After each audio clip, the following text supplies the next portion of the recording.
Les voy a confesar que hace unos días me encontré en una situación un tanto incómoda donde yo estaba pasando por la consecuencia de una decisión, una desobediencia realmente que yo conscientemente tomé. Y mi respuesta inicial fue: Señor, ¿cómo ocurrió esto? Padre, si soy tu hija, ¿cómo lo permitiste? Y miren, yo no les voy a mentir que ese mismo minuto el Señor trajo a mi memoria el pasaje que yo estaba leyendo horas antes de que eso pasara. Y la respuesta del Señor fue: levántate, ¿qué haces postrada?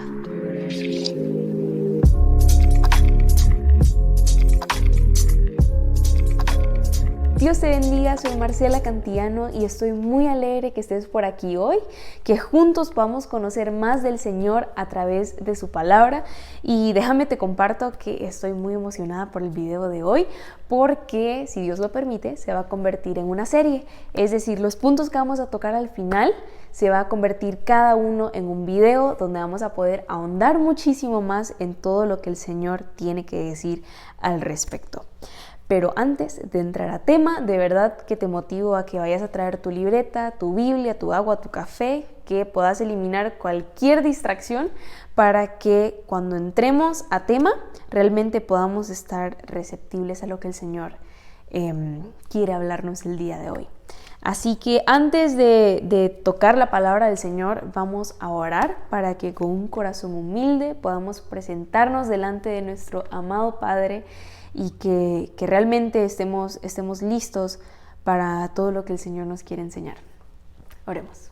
Amantísimo Padre, hoy estamos delante de tu presencia, Señor, dándote gracias por este hermoso regalo de poder intimar contigo, Señor. Sabemos de que ese es fruto directo de tu misericordia, Señor, y te damos gracias, Padre, porque conforme a tu gran amor, conforme a tu inmensa bondad, tú borras nuestras transgresiones, Señor. Tú nos lavas de toda maldad y tú nos limpias de todo pecado, Señor. Y a través del tema que vamos a estudiar juntos hoy, Señor, rogamos que tu Espíritu Santo nos pueda llenar de convicción, Señor, de justicia, juicio y pecado, que nosotros podamos reconocer nuestras transgresiones, Señor, que podamos reconocer que contra ti hemos pecado, Padre, pero que asimismo el Espíritu Santo pueda llenar nuestros corazones de tu paz, de tu amor y de tu consuelo, Señor. Crea en nosotros un corazón limpio, Padre, que tengamos un espíritu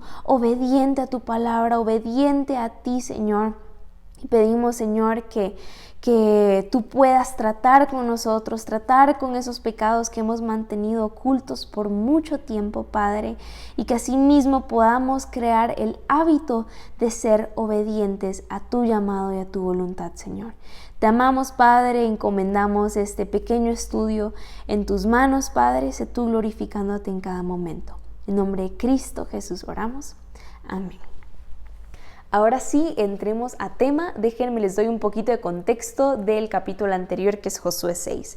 Tenemos que el Señor le dice al pueblo de Israel que van a dar una vuelta por 6 días alrededor de Jericó, y el séptimo día van a dar 7 vueltas, y en la última vuelta van a gritar con todas sus fuerzas y los muros de esa ciudad van a caer.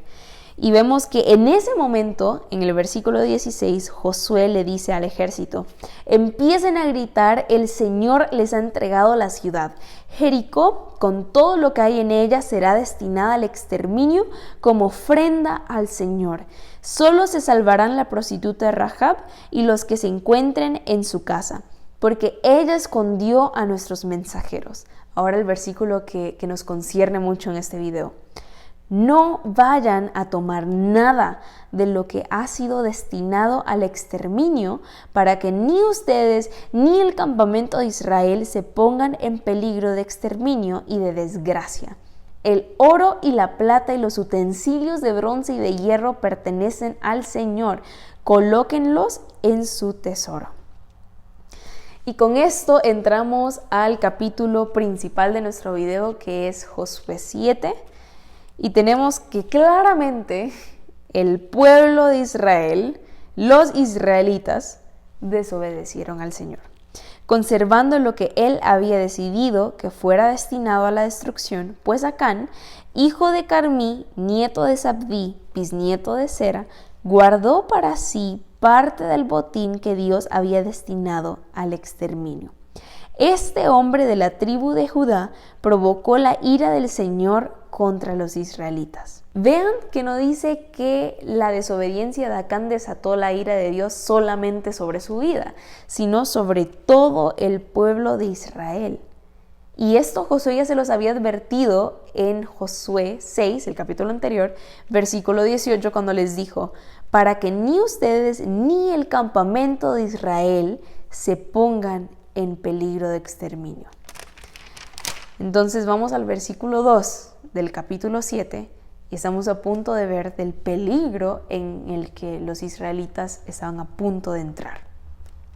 Josué envió a unos hombres de Jericó hacia Ai, lugar cercano a Bet-Aven, frente a Betel, y les dijo: vayan a explorar la tierra. Fueron pues a explorar la ciudad de Ai.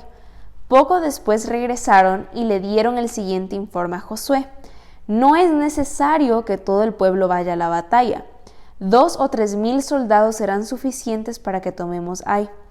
Esa población tiene muy pocos hombres y no hay necesidad de cansar a todo el pueblo. Por esa razón, solo fueron a la batalla 3 mil soldados. Pero los de Ai los derrotaron, y el ejército israelita sufrió 36 bajas y fue perseguido desde la puerta de la ciudad hasta las canteras. Allí, en una pendiente, fueron vencidos, y como resultado, todo el pueblo se acobardó y se llenó de miedo. Ante esto, Josué se rasgó las vestiduras y se postró rostro en tierra ante el arca del pacto del Señor. Lo acompañaban los jefes de Israel, quienes también mostraban su dolor y estaban consternados. Josué le reclamó a Dios: Señor y Dios, ¿por qué hiciste que este pueblo cruzara el Jordán y luego lo entregaste en manos de los amorreos para que lo destruyeran? Mejor hubiéramos quedado al otro lado del río. Dime, Señor, ¿qué puedo decir ahora que Israel ha huido de sus enemigos? Los cananeos se enterarán y llamarán a los pueblos de la región. Entonces nos rodearán y nos exterminarán. ¿Qué será de tu gran prestigio? Y ven que Josué de alguna manera le estaba diciendo al Señor: Padre, pero ¿cómo ocurrió esto? Señor, ¿por qué permitiste que el pueblo de Israel cruzara el Jordán para después venir a entregarnos en manos de nuestros enemigos? Pero si Josué hubiese confiado plenamente en la fidelidad del Señor, entonces Josué hubiese caído en la realidad, en la verdad, que el mismo Dios que le prometió estar con él a donde quiera que fuere, cumpliría cada una de sus promesas. Entonces Josué, aún sin saber que el pecado de Acán era el que estaba desatando la ira del Señor contra el pueblo de Israel, Josué hubiese buscado otra explicación fuera de Dios para la derrota de Israel contra la ciudad de Ai.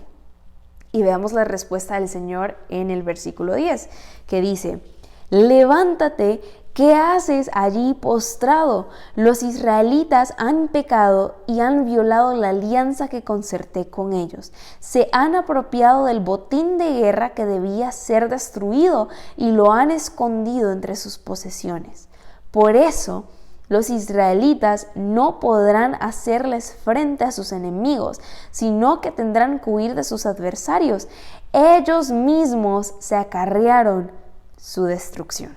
Y algo a lo que yo quiero que lleguemos es que toda desobediencia tiene su consecuencia. Es cierto que Dios es un Dios de amor, es un Dios que perdona, pero también es un Dios de justicia. Es cierto que tenemos un Padre lleno de misericordia, pero no es un Padre que consiente. Es decir, que Dios no nos va a ser exentos de todas estas situaciones que nos van a llevar a aprender a tomar una lección si nosotros las enfrentamos con un corazón correcto y humilde. Y hay algo que me fascinó en el versículo 19. Cuando ya se dan cuenta que fue Acán, Josué le dice: Hijo mío, honra y alaba al Señor Dios de Israel. Cuéntame lo que has hecho, no me ocultes nada. Una de las maneras en las que nosotros podemos honrar y alabar al Señor es diciendo la verdad y confesando nuestros pecados a Él. ¿Por qué? Porque estamos reconociendo que Dios es un Dios de verdad y es un Dios de justicia. Estamos reconociendo esos dos atributos de nuestro Padre. Y al final de este capítulo vemos que cae una consecuencia muy seria sobre Acán, su familia y sobre todos sus bienes. Y es que al él robar algo que era destinado a la destrucción, los que terminan siendo destruidos son Acán, su familia y todos sus bienes. ¿Por qué? Porque ellos no cumplieron, ellos traicionaron un pacto que hicieron con el Señor. Y a través de este pasaje el Señor nos muestra que hay muchas situaciones incómodas, adversas, incluso terribles a las que nos enfrentamos, que las podemos evitar si hacemos de la obediencia un hábito. Así que me basé en este libro que se llama Los hábitos de Jesús para que toquemos algunas de las decisiones que nosotros podemos tomar para hacer de la obediencia un hábito. El punto número 1 es decidir obedecer al Señor. La obediencia siempre es una decisión. Nosotros no tenemos excusas para no hacer lo que es correcto delante de nuestro Padre. Nosotros no nos podemos basar únicamente por sentimientos, porque la verdad es que no siempre nos van a hacer el obedecer al Señor, y si esperamos a que nos nazca que por sentimientos querramos hacer la voluntad del Padre, entonces muy rara vez vamos a obedecer al Señor. Y ahí es donde viene el someter nuestra carne a la voluntad del Señor y decidir con las fuerzas que el Señor nos puede dar de obedecerle a Él. Punto número 2 es obedecer no tiene comparación. Y es que como hijos del Señor, cuando realmente hemos entregado nuestra vida al Padre, no hay nada que llene de satisfacción nuestro corazón como obedecer al Padre, como vivir en su voluntad, como apropiarnos de esa victoria que ya tenemos en Cristo Jesús sobre nuestra carne, sobre nuestro pecado, y esto realmente llena nuestro corazón de gozo, llena nuestro corazón de felicidad. Y también yo quiero invitarte a que si tenés una inquietud incesante, si tal vez no sentís tan palpable ese gozo y esa felicidad que tenemos en Cristo Jesús, aunque no siempre es la razón, tenés esto muy presente, que aunque no siempre es la razón, muchas veces la desobediencia va a estar detrás. Muchas veces vamos a tener que ir delante del Señor y decirle: Padre, ¿hay algún pecado que no he confesado delante de ti? ¿Hay alguna manera, hay algún área en mi vida en la cual no te estoy obedeciendo plenamente, de la cual no soy consciente? He endurecido mi corazón demasiado para no ver claramente de qué maneras no estoy cumpliendo tu voluntad.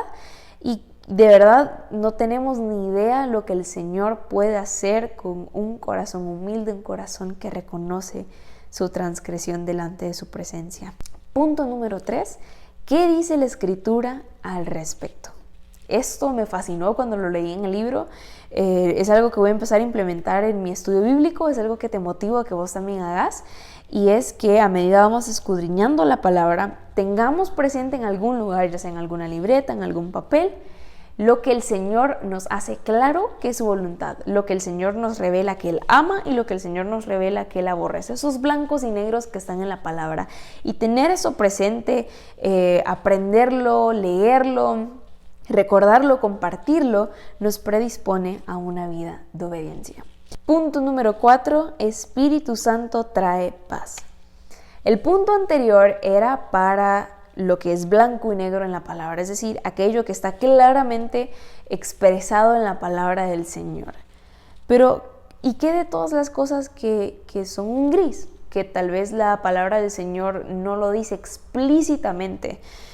Y en estas áreas nosotros podemos pedirle al Señor: Espíritu Santo trae paz, o Señor, incomoda mi corazón. Incomoda mi corazón si esta no es tu voluntad, si esto a ti no te agrada para mi vida, Señor. Y también examinar los principios que están en la palabra del Señor. Por ejemplo, la manera en la que me he visto. No lo dice tal cual en la palabra del Señor: las mujeres no deben usar pantalones, las mujeres deben usar una falda 5 pulgadas abajo de la rodilla. La Biblia no dice eso, pero la palabra sí nos dice que debemos vestir con decoro, con modestia, que no debemos ser una roca de tropiezo para nuestro prójimo, y nosotros podemos agarrar esos principios, llevarlos delante del Señor y decirle: Padre, estoy pasando por esto, Señor, tengo esta duda en mi vida, trae paz si esa es tu voluntad, inquietud si esta no es tu voluntad. Y estemos a la espera pacientemente de la respuesta del Señor. Punto número 5, ya no me pertenezco. Creo que todos hemos escuchado la famosísima frase de: es mi vida y hago lo que yo quiera con ella. Pues déjame te informo que como hijo del Señor ya no puedes decir esa frase, porque tu vida ya no te pertenece a vos mismo, le pertenece al Señor. Entonces ya no sos esclavo a tu voluntad, a tus propios deseos, a tu carne, a tu naturaleza pecaminosa, sino que ahora cumplimos la voluntad perfecta de el Dios perfecto, nuestro Padre que nos ama, y reconocer esa verdad nos predispone a una vida de obediencia al Señor. Punto número 6, confesar la desobediencia. De la universidad a mi casa yo tengo que subir una colina. Y si yo estoy cargando mi mochila y mi lonchera y el termo y que el otro material que ocupo para la universidad, la verdad es que voy a subir hiperventilando esa colina y voy a subir muy cansada, y lo más probable es que al próximo día yo no voy a querer subir esa colina y me voy a pedir un Uber de la universidad a mi casa, es la verdad. Y de la misma manera, aunque nosotros digamos: Señor, quiero mantener esto en secreto, pensamos de que el Señor es ignorante al respecto de esto, que el Señor no conoce lo que nosotros estamos ocultando. Y nosotros decimos: ok, pero voy a obedecer a la próxima. Te va a costar mucho obedecer a la próxima si estás cargando con una desobediencia no confesada. Y de la misma manera que ese peso me hace hiperventilar en el camino y me hace no querer obedecer a la próxima, un pecado no confesado va a ser una carga en tu vida que no te va a permitir obedecer libremente al Señor, porque tenés algo que confesar. Y quiero que miremos el pueblo de Israel en Josué 7 que estábamos leyendo. El Señor no les dio la victoria hasta que ellos confesaron el pecado y hasta que ellos lidiaron con el pecado. De la misma manera, nosotros no vamos a tener esa victoria en nuestra vida de obediencia si nosotros no confesamos ese pecado y venimos con humildad al Señor. Punto número 7, la obediencia trae el favor de Dios. Para esto quiero que vayamos a Josué capítulo 14, versículos del 6 al 9, que dice así: El kenicita Caleb, hijo de Jefoné, le pidió a Josué: acuérdate de lo que el Señor le dijo a Moisés, hombre de Dios, respecto a ti y a mí en Cades Barnea. Yo tenía 40 años cuando Moisés, siervo del Señor, me envió desde Cades Barnea para explorar el país. Y con toda franqueza le informé lo que vi. Mis compañeros de viaje, por el contrario, desanimaron a la gente y le infundieron temor. Pero yo me mantuve fiel al Señor mi Dios. Ese mismo día Moisés me hizo este juramento: la tierra que toquen tus pies será herencia tuya y de tus descendientes para siempre, porque fuiste fiel al Señor mi Dios. Ahora, yo quiero que veamos un contraste claro con el capítulo que estábamos leyendo anteriormente, que es Josué 7. Vemos que la desobediencia de Acán trae consecuencias sobre su vida y la de su descendencia. Pero en este capítulo vemos que la obediencia de Caleb trae el favor del Señor sobre su vida y la de su descendencia. Porque vemos aquí que quien fue fiel al Señor fue Caleb, no su descendencia, pero quienes disfrutan de esta herencia de la tierra era Caleb y su descendencia. O sea, su descendencia también disfrutaba del favor del Señor por la obediencia de uno. Y esto nos ilustra algo aún mayor, y es que el pecado de uno, que fue Adán, trajo consecuencias sobre su vida y su descendencia, que somos nosotros. Pero la obediencia de uno, que es Jesucristo, nuestro Señor y Salvador, trajo el favor, la misericordia, el perdón y el amor del Señor sobre todos aquellos que pongamos nuestra vida y esperanza en Cristo Jesús. Estamos viendo la misma imagen aquí, por lo que podemos confiar que la obediencia al Señor también trae el favor del Señor. Hay beneficios en obedecer al Señor. Y punto número 8, cuida tu ambiente, cuida a las personas con las que te rodeas, cuida los lugares a los que frecuentas, porque inevitablemente e inconscientemente vas a empezar a adoptar pequeños comportamientos que ellos tienen, pequeñas palabras que ellos utilizan. Y si estas son personas que aman al Señor con todo su corazón, con toda su alma, con toda su mente y con todas sus fuerzas, vos también te vas a sentir motivado a amar al Señor con la misma pasión, con aún más deseo, vas a querer obedecer al Padre. Y de verdad que no hay nada más hermoso que estar en el centro de la voluntad del Señor. Así que eso es todo lo que quería compartir con vos hoy. Sé que tocamos estos últimos puntos muy superficialmente, pero si el Señor lo permite, se va a convertir en una serie donde vamos a dedicar un video para cada uno de estos puntos y vamos a poder ahondar muchísimo más en lo que la palabra tiene que decir al respecto. Así que Dios te bendiga, nos vemos pronto por aquí y que tengas una muy bonita semana. Bye.